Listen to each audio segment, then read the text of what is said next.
Y a-t-il des questions? Je pense qu'il y a même un micro. Pascal est juste à côté de lui. Question à nos deux intervenants sur donc la thématique de l'identité, l'éducation physique. Nous, à Paris, on a tendance, quand on pose des questions, à être impertinent, donc n'hésitez pas à venir chercher les intervenants sur des questions qui vous sembleraient intéressantes.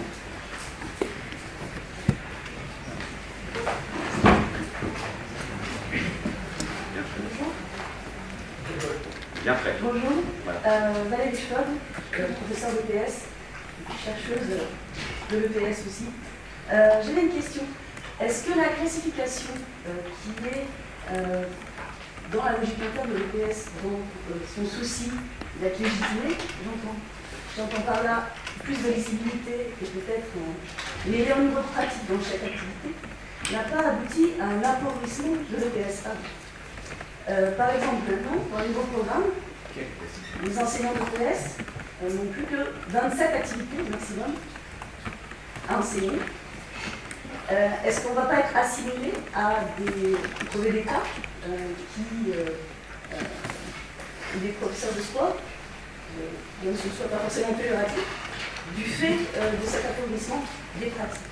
Et parallèlement à cette question, la santé qui est une des priorités aussi de l'EPS, l'arrivée du sport comme grand événement médiatique de l'EPS, est-ce que tout ça, ça ne va pas aboutir à faire ressortir l'EPS de l'éducation nationale et re-rentrer dans la jeunesse et sport, comme l'a été par exemple dans un premier temps l'UNSS il n'y a pas peu de temps.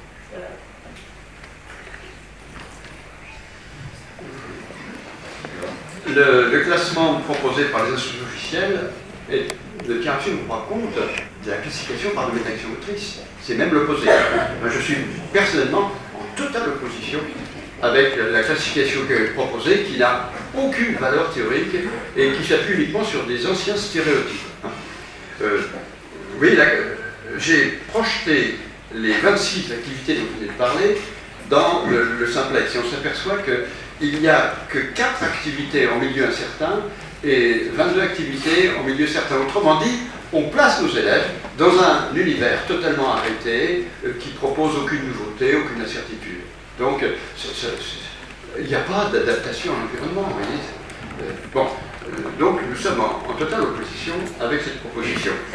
Et je pense que il faudra changer cela, hein, parce que là, on est en situation de régression. Vous avez raison de dire qu'avec cette position-là, nous allons retourner dans je ne sais les sports. Nous n'avons, à mon avis, pas de raison de rester à l'éducation nationale pour apprendre 26 activités dont les 3/4 sont de type olympique.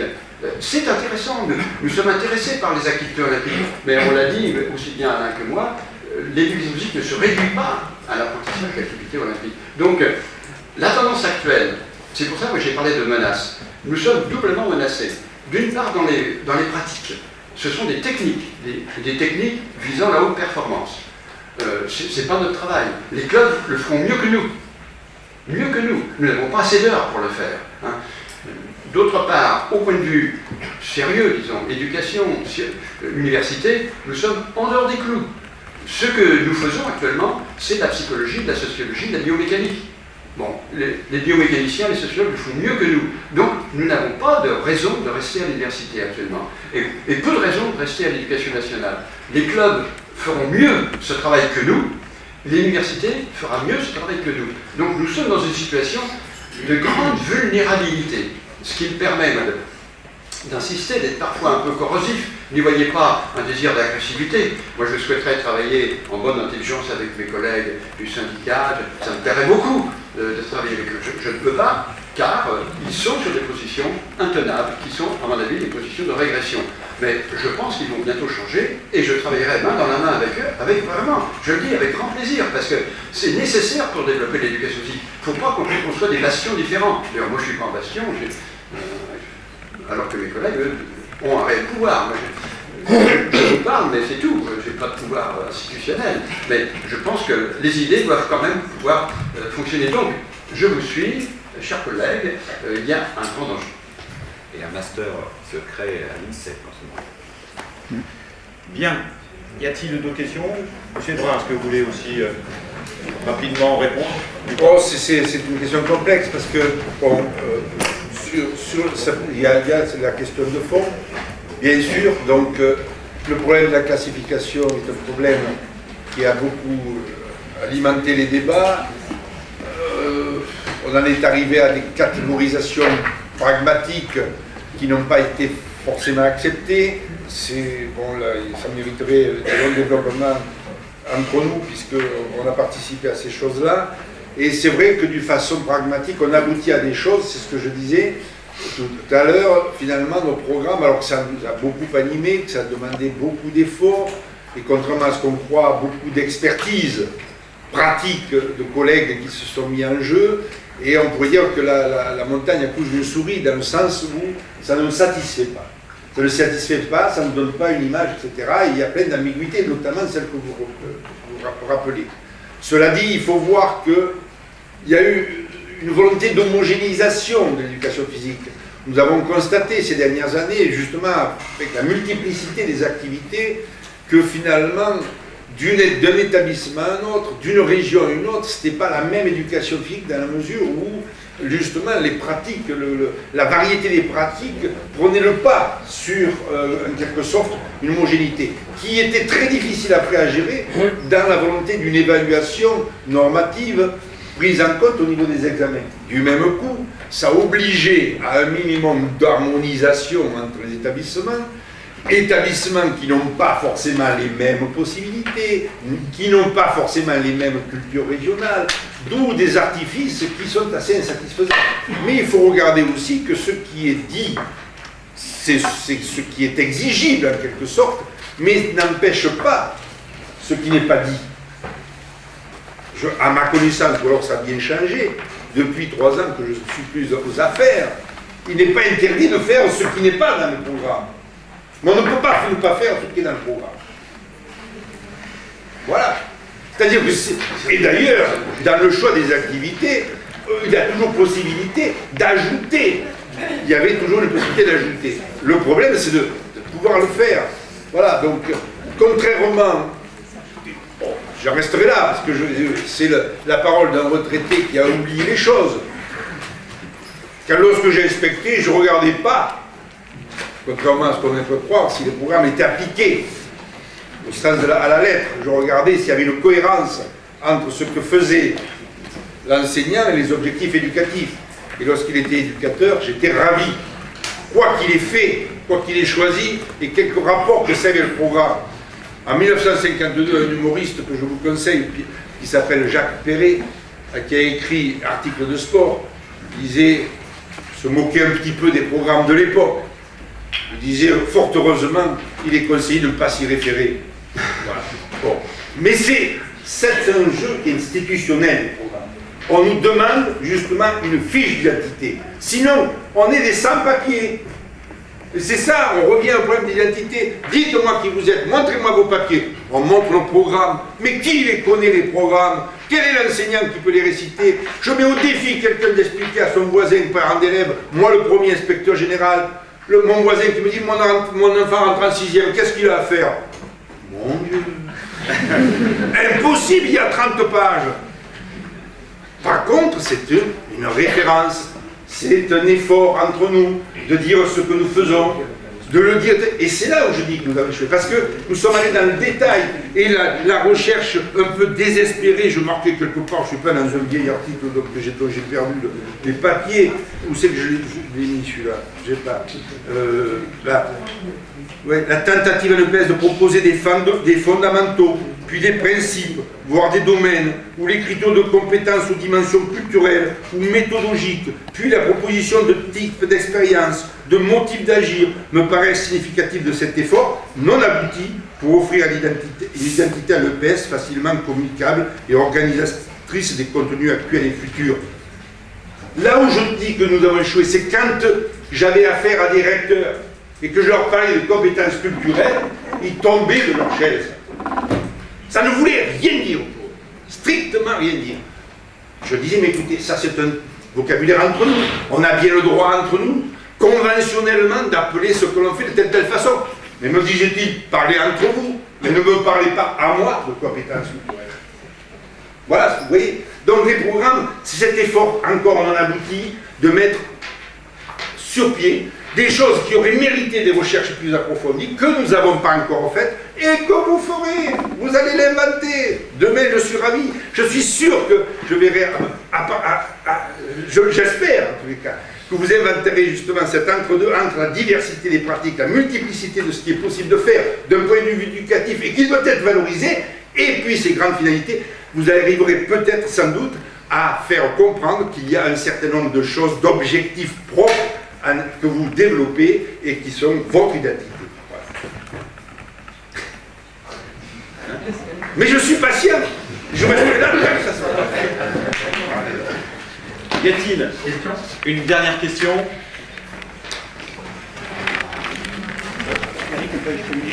Comment? On peut encore reprendre une? Pas de problème. Alors, en fait, je suis très sensible à je suis étudiant ici à Paris Descartes et je suis très sensible à la proposition de M. Parlevin d'introduire les jeux traditionnels en EPS. Alors, cependant, je vois le troisième objectif de la discipline qui est l'accès au patrimoine de la culture physique et sportive. Donc, l'acquisition, là je cite, l'acquisition permet aux collégiens de se situer au sein d'une culture contemporaine. Donc, pour moi, les jeux traditionnels ne sont pas très marqués dans cette culture contemporaine. Je voulais savoir si vous accordiez de l'importance à cet objectif, qui est, comme l'a précisé M. Hébrard, caractéristique de l'identité de la discipline, et comment vous proposeriez une réponse à cet objectif. Oui, c'est une question d'actualité.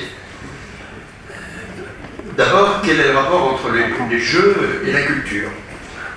Alain vient de dire combien certains responsables, certains directeurs d'établissement se hérissaient quand on parlait de culture corporelle. Et c'est vrai que parmi nos collègues des autres disciplines, la perception des pratiques physiques, des pratiques corporelles et des jeux en général, dans la culture, n'est pas une perception avérée. C'est-à-dire que, moi je vois très bien à la Sorbonne par exemple, avec tous mes collègues, lorsque nos étudiants ont fait des enquêtes, des entretiens auprès de mes collègues sociologues et ethnologues pour connaître leur point de vue, c'est ahurissant. Ils considèrent le sport, les pratiques comme des choses vraiment négligeables. Ils ont un point de vue méprisant, même en s'adressant à nos étudiants. Donc ça n'avait rien à voir avec la culture et ça. Il y a donc un combat à mener. Hébrard disait qu'il était patient, moi je suis impatient. En un seul mot. Il faut qu'on s'en empare. Et les choses commencent à bouger. Je vois par exemple, actuellement, nous faisons partie d'associations nationales, internationales, mondiales sur les jeux traditionnels, avec des colloques, des rencontres chaque mois. Et le mois prochain va sortir un livre qui a pour titre « Jeux traditionnels, sport et culture ». Et j'ai rassemblé un certain nombre de nos collègues qui ont travaillé sur les jeux et qui vont produire cet ouvrage sous l'égide, c'est ça qui est important, de l'UNESCO. C'est l'UNESCO qui m'a contacté, qui a demandé un livre sur les jeux traditionnels. C'est dire que les choses changent. D'ailleurs, il y a plusieurs personnes de cette salle qui ont participé à l'ouvrage. Les choses changent, les professeurs d'éducation physique peuvent mettre en avant l'aspect culturel de leur pratique. Alors, vous dites contemporaine. Moi, j'étais frappé par le fait que nos collègues parlent des pratiques sociales de référence. Et c'est vrai que le football, le rugby, le judo, l'escrime sont des pratiques sociales de référence. Mais ce n'est pas parce que ce sont des pratiques sociales, d'abord, qu'elles sont intéressantes. Il y a beaucoup de pratiques sociales, la guerre, la prostitution, la drogue, qui sont d'authentiques pratiques sociales et qui ne nous intéressent pas. D'autre part, il y a des pratiques sociales beaucoup plus référentiel que le sport. Le sport, c'est récent. Le sport a un siècle. Les jeux traditionnels sont séculaires. On les pratiquait à la Renaissance, au Moyen-Âge. Donc, les jeux traditionnels sont davantage révélateurs des coutumes, des mœurs et du génie d'un peuple. Et ce qui fait qu'actuellement, nous travaillons, nous, avec l'UNESCO, pour mettre en évidence le génie de chaque peuple, de chaque population, au travers de ces pratiques motrices, et notamment de ces jeux traditionnels. L'avantage des jeux traditionnels, c'est qu'ils ont des règles qui jouent sur la mixité. dans certains pays, les femmes n'ont pas le droit à la parole, elles ne peuvent pas jouer, ou elles sont dans des rôles méprisés. Bon, c'est un facteur culturel. Dans d'autres, les animaux ne sont jamais pris en compte. En revanche, dans d'autres pays, les animaux sont mis sur le pinacle. C'est-à-dire que la relation au monde animal, la relation entre hommes et femmes, la relation à la technologie est très importante aussi. On s'aperçoit que dans certains jeux traditionnels, on fait appel aux technologies les plus avancées, qu'elles soient industrielles, guerrières, etc. Bref, vous avez compris, le jeu traditionnel est vraiment le miroir d'une culture. Le sport aussi. Le sport, c'est le miroir d'une culture, mais d'une culture particulière, qui est une culture de la recherche du profit et de la domination. Ce qui n'est pas sans intérêt. Hein, on l'a dit, il n'est pas, pour ma part, hein, il n'est pas question de mettre le sport en dehors de l'éducation physique. Ça, à mon avis, c'est insensé, c'est-à-dire c'est dénué d'un sens réel. Il est simplement question de le mettre à sa place, et uniquement à sa place, c'est-à-dire de mettre à côté les pratiques de coopération, etc. Donc, vous voyez, le texte qui parle de culture uniquement contemporaine, bon, il faudra définir ce qu'on entend par contemporain. Est-ce que les jeux traditionnels sont exclus de notre culture? Non, dans certaines régions, vous le savez bien, et nous ne sommes pas obligés de nous mettre au service d'une mode. Et actuellement, il y a une mode, qui est la mode sportive. Bon, nous savons très bien que le sport un jour disparaîtra, ou en tout cas se transformera, comme tous les phénomènes sociaux. Et donc, il n'est pas question de nous mettre au service du sport. Il est, en revanche, question de mettre le sport à votre service de professeur d'éducation physique. Et à ce titre, les jeux traditionnels représentent un ensemble intéressant, pas exclusif non plus, mais intéressant, car il touche des aspects de la corporéité, de la communication, qu'on ne trouve pas ailleurs. Et à ce titre, ça nous intéresse de sortir du schéma manichéen, les liens et les autres. Parce que tout à l'heure, Ebra disait à juste titre que dans par exemple, les sports collectifs, il y a de la coopération et de l'opposition. Mais nos travaux sur le terrain, j'ai dit nos travaux sur le terrain, contrôlés statistiquement, nous montrent que les sports collectifs dans nos classes ne modifient pas la cohésion des groupes, ne modifient pas. Sur des dizaines de groupes, ça ne modifie pas. En revanche, ce qui modifie, c'est les pratiques de pleine nature de solidarité. Parce que là, il faut vaincre des difficultés. Il y a vraiment compétition à l'égard de... Il faut traverser des rivières, sur des cordes, faut franchir des écluses, il faut faire du VTT, etc. On est en compétition avec le milieu extérieur et sous forme d'entraide. Et ça, c'est très moteur pour le développement de la cohésion, de l'affectivité, de la relation. Donc nous avons un champ d'intervention extraordinaire, beaucoup plus que les autres disciplines sur la coopération. À nous de l'exploiter. Donc la référence au sport comme uniquement référence contemporaine, à mon avis, est inacceptable.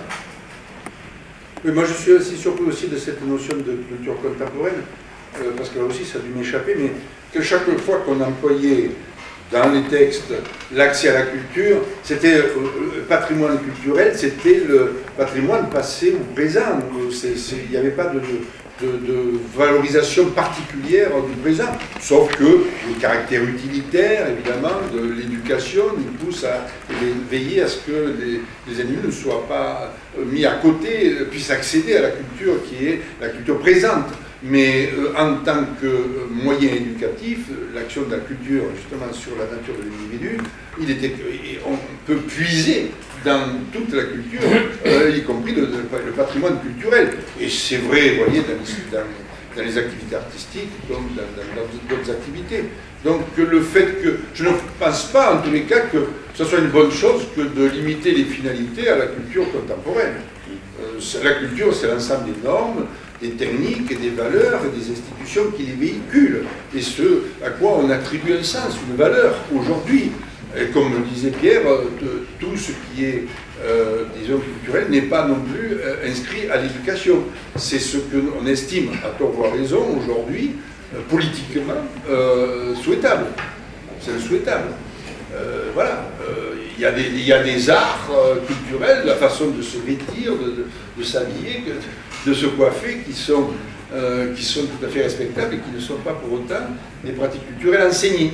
Elles pourraient l'être, elles ne le sont pas.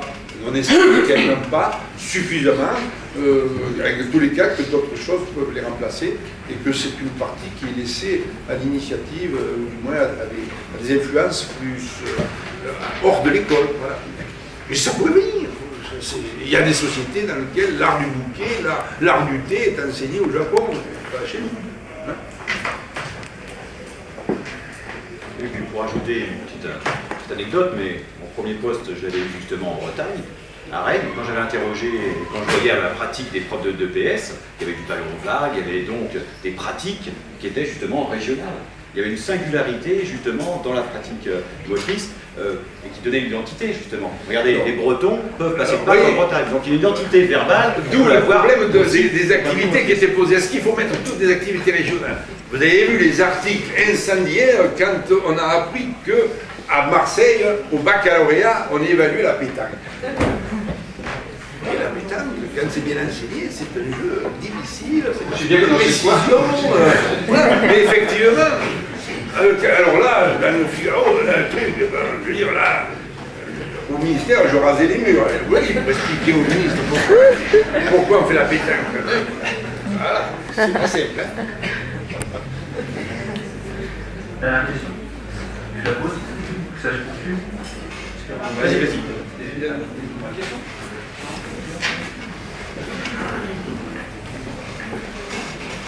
Juste, si on peut faire plus court au niveau des réponses parce qu'on commence à déborder. Oui. Accepter les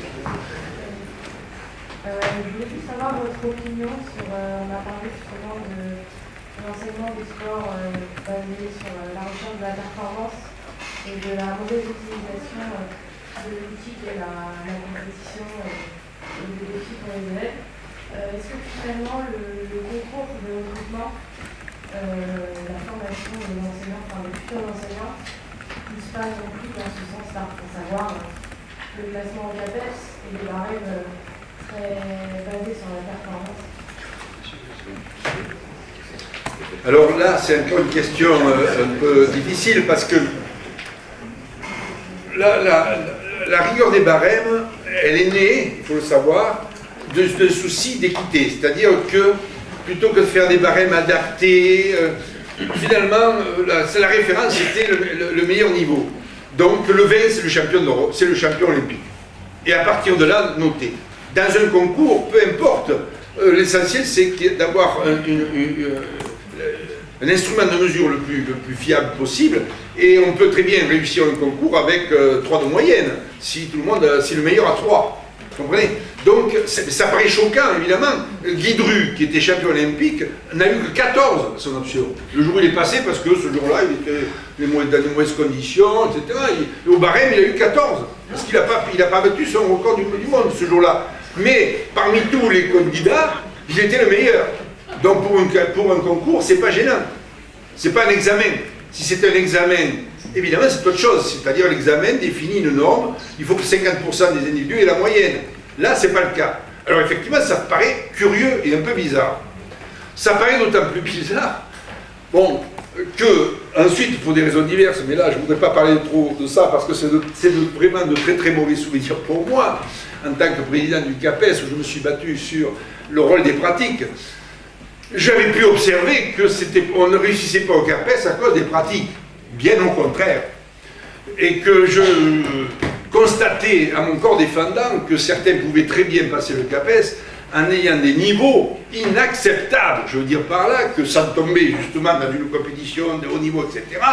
Où je pensais naturellement que pour avoir le CAPES, quelle que soit votre spécialité, vous, jeunes filles, en rugby, vous devez avoir la moyenne au baccalauréat, puisque vous enseignez à des enfants qui sont au niveau baccalauréat. Et vous, rugbyman, vous devez avoir la moyenne en danse, au baccalauréat. Or, en tant que président du jury, fort était de constater qu'on pouvait ne pas l'avoir et enseigner une matière. Qui peut se permettre d'enseigner une matière sans avoir la moyenne au baccalauréat à des élèves de terminale? Vous comprenez? Bon. Alors, la preuve en était que mon ami, qui est devenu un ami, Barras, champion d'Europe de décathlon, actuellement 8e au championnat du monde, malgré une mauvaise préparation. Monsieur Barras a passé le CAPES lorsque j'étais président du jury. Il s'était claqué à nos compétitions, il est arrivé avec des béquilles. À toutes les épreuves, il a dit je suis présent, 0. Il a été reçu 100e. C'est pas infamant. Champion olympique, champion d'Europe de décathlon, on ne peut pas dire qu'il n'avait pas fait preuve lui-même des apprentissages qu'il allait proposer à ses élèves, au moins dans le domaine de l'athlétisme. Mais pour celui qui ne l'est pas, j'allais faire venir des journalistes, moi, au CAPES, pour constater cette carence-là. Voilà, donc c'est un très mauvais souvenir pour moi, de cet aspect-là. Bon, alors que faire? Eh bien, je pense qu'il faut revaloriser, je l'ai souhaité, je ne suis pas arrivé, revaloriser la pratique physique dans le CAPES, le rôle de la pratique physique. Non pas parce que je pense qu'il faut faire pour enseigner, le rapport, il ne s'agit pas de démonstration, il s'agit d'une simple chose élémentaire, ce que j'enseigne à un élève, je dois y avoir moi-même été confronté à un certain niveau. Et ce niveau-là, c'est la moyenne au baccalauréat. C'est tout. Alors évidemment, ça peut se discuter, etc. Il y a de très bons enseignants, de très bons entraîneurs qui n'ont jamais fait l'activité, mais qui en ont fait d'autres et qui ont transféré là aussi leur savoir-faire, bien entendu. Et à l'heure actuelle, j'ai beaucoup observé, voire inspecté d'enseignants qui enseignent des activités qui n'existaient pas lors de leur formation. L'escalade, le VTT, la planche à voile, même le Fosbury bien entendu. Donc vous voyez, il n'y a pas un rapport obligatoire entre le faire et la capacité à enseigner, bien sûr. Mais ce qui est fondamental, c'est que lorsque vous allez dans un secteur où toute votre vie, vous allez développer des conduites motrices chez les individus, de grâce, appliquez-le vous, au moins, à vous. Donc vous devez avoir développé des conduites motrices qui, aujourd'hui, sont les activités les plus fréquemment utilisées dans le monde de l'éducation physique, et sur chacune d'entre elles, vous devez avoir atteint un certain niveau. Et je regrette que ça ne soit pas le cas. Bien, écoutez, là on va remercier deux experts de l'éducation physique et sportive d'être venus ce matin. Les présents ont montré aussi que le PS a vaincu le sport. Vous pouvez rester à regarder un match, vous êtes venus ici, donc là le PS a gagné. Ah, la concurrence. Merci, en tout cas.